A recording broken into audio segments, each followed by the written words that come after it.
How big are the armies in Middle-earth at the time of the War of the Ring? Let's take a look. Hi everyone, this is Robert. Welcome to Deep Geek. On this channel we cover the Lord of the Rings in nerdy detail, as well as other great fantasy worlds like A Song of Ice and Fire and The Witcher. Welcome. This is the latest in a series of videos breaking down the action of the War of the Ring. We'll get onto the Battle of the Pelennor Fields in the next video, but this is a quick pause to talk about army sizes. We've mentioned a few times how Sauron's army far exceeded that of his enemies, but by how much? How big was the garrison at Minas Tirith? How many elves were there in defence of Lothlorien? How about the riders of Rohan? These are all good questions, because in trying to come to exact figures, we're fighting against a few of Tolkien's instincts. First, this is all in-world reporting. As we'll get onto in a moment, Saruman's forces were counted out of Isengard by Merry, who is not exactly experienced in warfare, but we have to go with his estimate because that's the best we have. Second, some of these battles and armies are not a part of the main story. How many fighting dwarves emerged from Erebor to face the Easterlings? How many men of Dale versus how many Easterlings? The main plot is far to the south in Gondor and Mordor at that point, so we're given hints but not exact army sizes. And third, Tolkien didn't really focus on battles and warfare in his stories. Yes, they were a necessary central part of his narrative, but never the focus. Perhaps it's because he experienced the horrors of a very horrific war himself, and didn't want to go back there. Or perhaps he saw the story as more than the battles, so spent less time on them. Either way, most of the battles in his story are done and dusted in a few pages, rather than often several chapters in other comparable fantasy epics. Those caveats out of the way, what can we say about the sizes of the armies in the War of the Ring? Let's start with Saruman.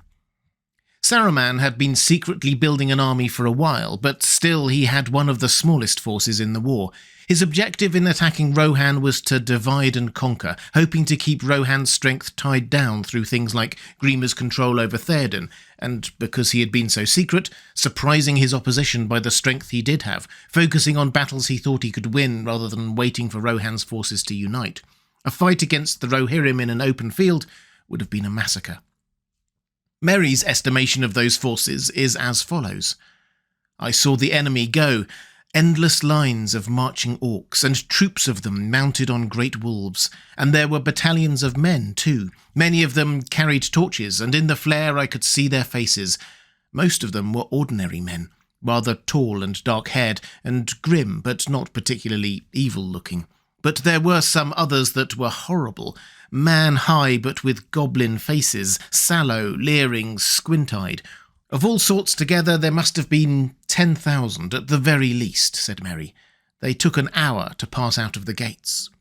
The goblin-faced humans are very probably what we would call half-orcs. Treebeard is horrified by this idea, and Tolkien himself said that they were Saruman's wickedest deed, the interbreeding of orcs and men, producing both men-orcs, large and cunning, and orc-men, treacherous and vile. Leaving aside important moral judgments on Saruman's forces, Merry's count is probably roughly accurate. There will surely also have been some defenders left in Isengard, but it seems that this was a nominal force at best, who were no match for the Ents who descended on there a bit later. And Saruman clearly had a few more patrols and groups hunting for the ring. The one that captured Merry and Pippin was one of them, but surely there were more. That group were big enough that 100 or more attacked Boromir and captured the hobbits. Then they encountered another group where dozens of goblins emerged from the trees, so we're probably talking 100 or a couple of hundred or so per warband.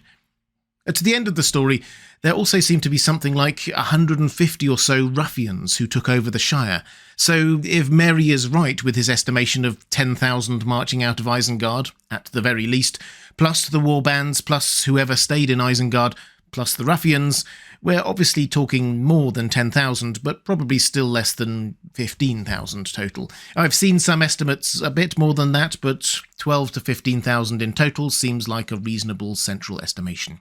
And that total is made up of orcs, Uruk-hai, some on wolf or walk-back, half-orcs and Dunlendings. Some will have died in the two battles of the Fords of Isen and at the hands of Boromir et al., but still there seem to have been over 10,000 at the Battle of Helm's Deep. Saruman focused the main strength of his army there. Facing them, we have the forces of Rohan. It's clear that the forces that Saruman faces in each battle are just a fraction of the army that Rohan could field, but Saruman and Grima's machinations mean that Rohan is outnumbered at every turn, at least to start with. We're told that at the first Battle of the Fords of Isen, the Rohirrim had 11 mounted companies and 1 company of archers, which adds up to about 1,400 soldiers, plus some men from the Westfold and, arriving partway into the battle, some reinforcements from Edoras numbering 4 more companies, so perhaps another 500 or so.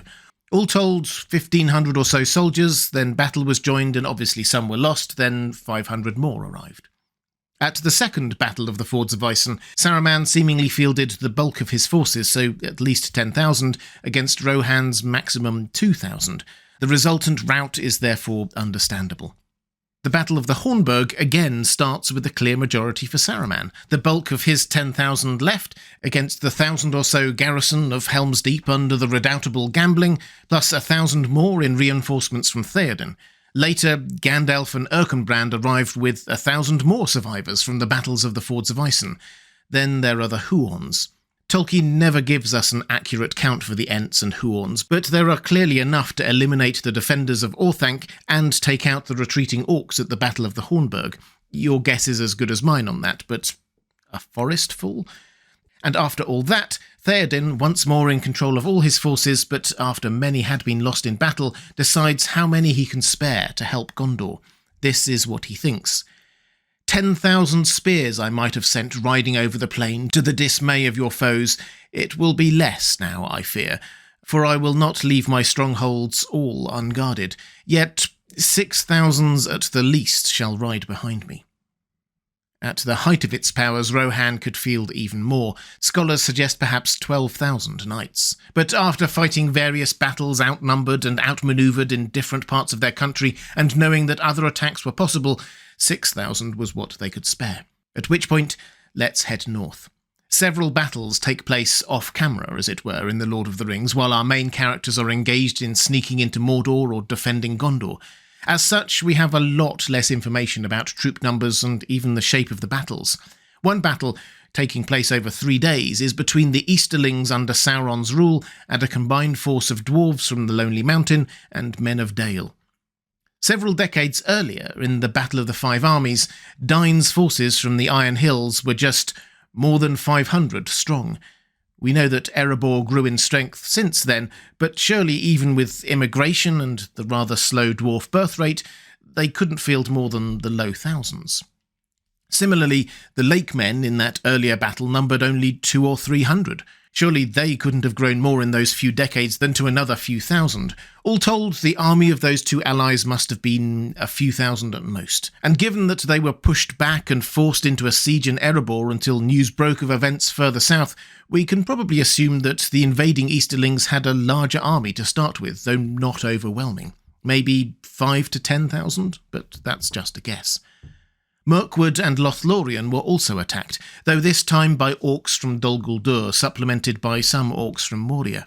The Mirkwood forces are probably easiest to estimate. Thranduil took 1,000 archers and 1,000 spearmen to the Battle of the Five Armies.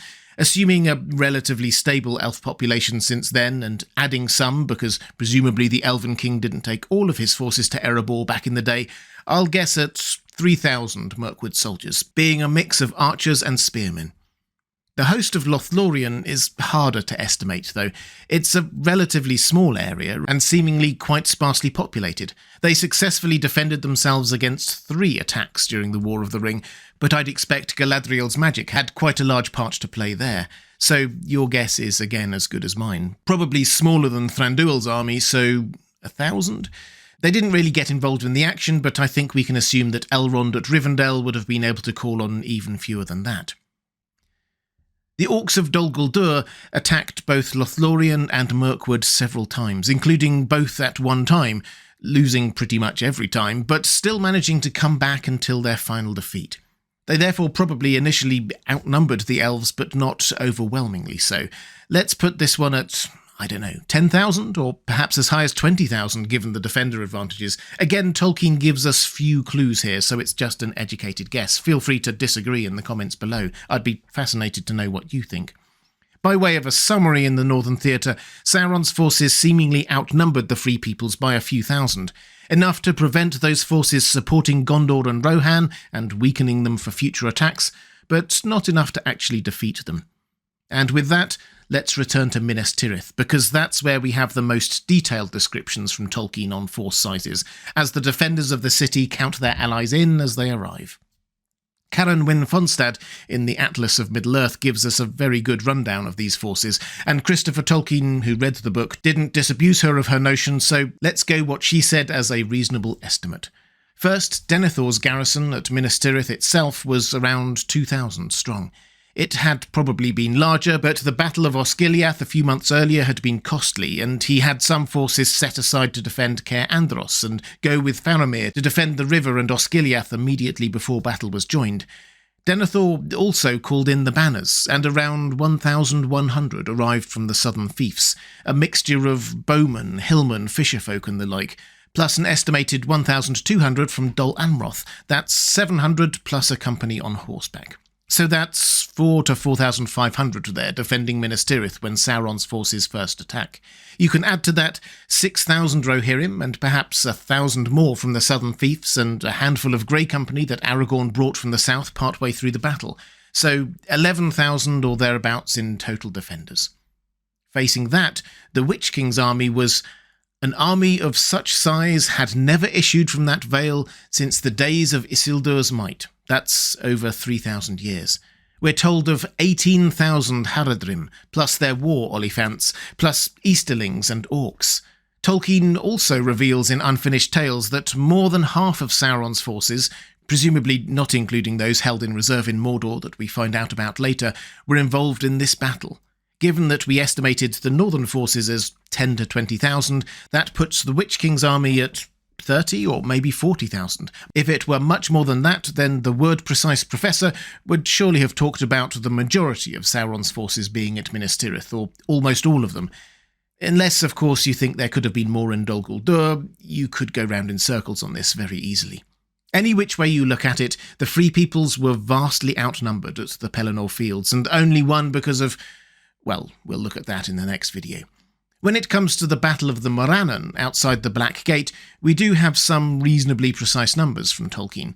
Aragorn and the army of the West set out with 7,000 soldiers, although en route Aragorn released 1,000 of those to guard their rear and to liberate Caer Andros, so 6,000 remained. In opposition to them, we're told that Sauron had 10 times and more than 10 times that number, so more than 60,000 that had until then been held in reserve, although some had probably retreated back from the Pelennor Fields to Mordor. So although these forces were spread unequally around Middle-earth, and Tolkien is deliberately vague on details, we can be pretty sure that Sauron's army overall numbered well in excess of 100,000, and probably significantly more. Saruman could field something over 10,000, and the Free Peoples, all combined, something between those two numbers, and probably closer to Saruman's total than Sauron's. And again, these are estimates, intended to give us a feel for the balance of power, not an exact science. Even without knowing exact numbers, we can say that Saruman had a big army, capable of taking on an individual kingdom like Rohan once he had weakened it, but not big enough to challenge the Free Peoples when they worked together. The Free Peoples could defend themselves for a time against Sauron with home advantage, but would have been swept away by Sauron's forces in an open field. Without reinforcements arriving from Rohan and the south, Minas Tirith would have fallen. If Sauron had concentrated more of his army on Dale and Erebor, he could probably have won there and had a free run at Mirkwood and Lothlorien. And Aragorn's force marching on Mordor was laughably outnumbered. They would have all died but for the ring being destroyed. These considerations, and of course what happened to the ring, were what drove the action in the War of the Ring, not just numbers of troops. We very often want to break things down to such a granular level that we lose sight of this big picture, that Sauron's forces far outnumbered that of the Free Peoples, or the story at a more personal level. Gimli and Legolas were each worth more than 40 orcs at Helm's Deep. And what about the impact of Gandalf, or the Witch King, or Grond, or Frodo and Sam? The War of the Ring is not just a matter of comparing army sizes. It's about continent-spanning strategy and individual heroism. My War of the Ring playlist is on the left of your screen now, or if you'd like to see more videos on other aspects of the world of J.R.R. Tolkien and the Lord of the Rings, please click on the link to the playlist in the centre of your screen. Thanks for watching. That's all for this time. I'll see you again soon.